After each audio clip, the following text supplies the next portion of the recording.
if the fire on the altar must not be put out, the priest must put wood on it every morning.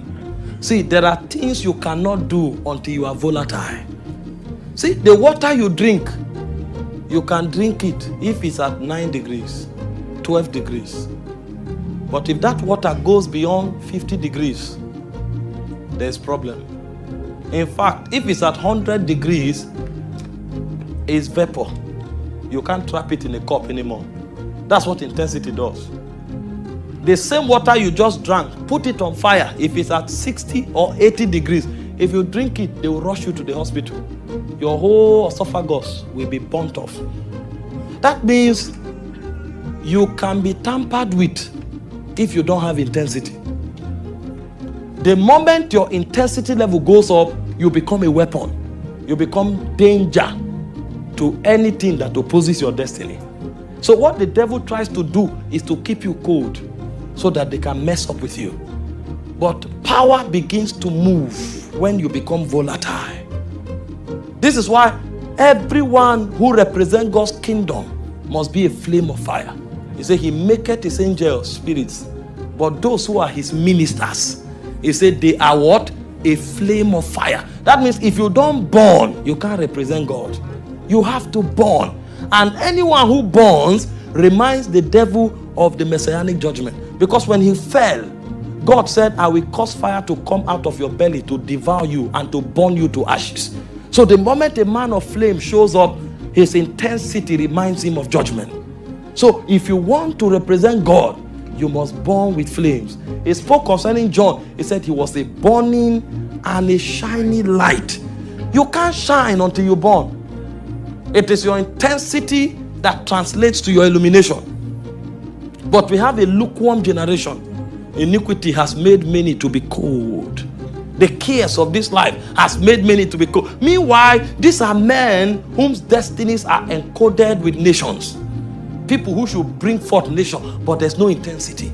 Because it will take intensity for nations to appear. He said, as soon as Zion travailed, she brought forth. You can't bring forth until there's intensity.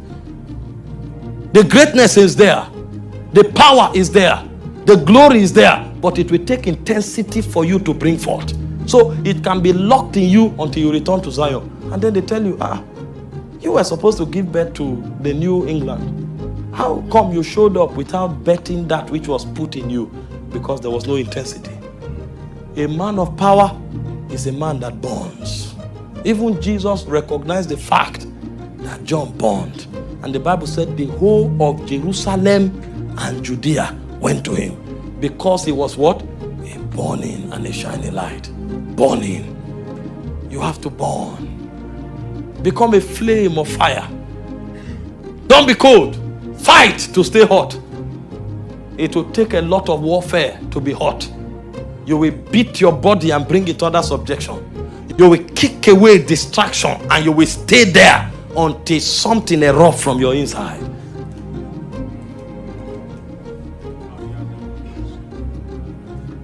The real power is not to cast out devils. The real power is not to heal the sick. The real power is to stay on fire. Because many things will come against your fire. But if you are able to keep it, every other thing is a byproduct. Nobody who burns struggle with demons. Nobody who burns struggle with sickness. Nobody who burns struggle with inspiration.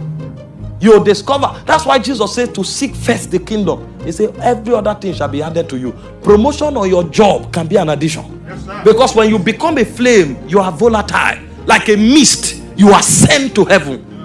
And you can encounter a dimension of favor that will give you what many fight for. When you are sent, you can step into a corridor of wisdom. You will know what nobody in your generation knows. And when you come down, you will discover the things men pursue. Those are byproducts. Because your shape has been altered. You have put on your immortal dimension. Paul said, for this cause we groan, we travail, that we might be clothed with our heavenly garment. There's a tabernacle that is in heaven. Every one of us sitting here, we have celestial dimension. That celestial dimension will be unlocked during the rapture. But you have the ability to wear it and to pull it off. That's what intensity does to you. When you travail, your heavenly garment comes upon you. And there were men who did it in the Bible. The Bible said when Moses descended from the mountains of Sinai, in Exodus 34 verse 29, he said he wished not that his face was glowing.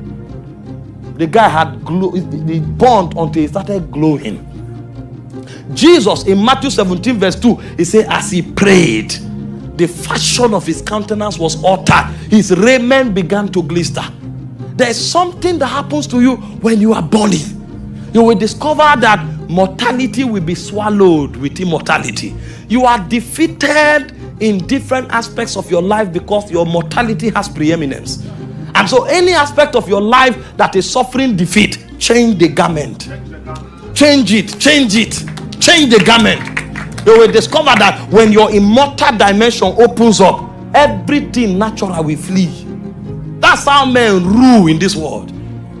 Stories were told of Catherine Kuhlman. Weak, frail, and vulnerable woman. But when she wants to go out, they say she will pace the floor for 18 hours. 18 hours. That's not human energy. Those who stayed close to her said there is a threshold. If she hits it, she will say, let's go, it's time. There's nothing that can defeat her at that level because that's her celestial dimension. And we are here wearing suit and doing makeup, decorating the flesh, when there are dimensions that are more excellent than human garments are locked on our inside. As he prayed, the fashion of his countenance was altered. His raiment began to glister. Some of you, when you start burning, you will discover that your tongue is a pen of a ready writer. When you talk, kings will learn. That's when you will discover that you don't look for kings, they look for you. He said, the Gentiles shall come to thy light. And he said, kings will come to the brightness of your rising. But you cannot shine until you burn. Who told you you are ordinary? He said, Christ in you is the hope of glory. God dwells on your inside. The problem is that lukewarmness has robbed us of our inheritance. Listen, the least one here can take a nation. The problem we have is not that the nations are difficult to conquer. The problem we have is that we are either deficient of knowledge or we are deficient of power. And the generation must rise up and pay the price to walk in the power of God. Telling you, there's no limit that you cannot break if you will allow power flow out of you.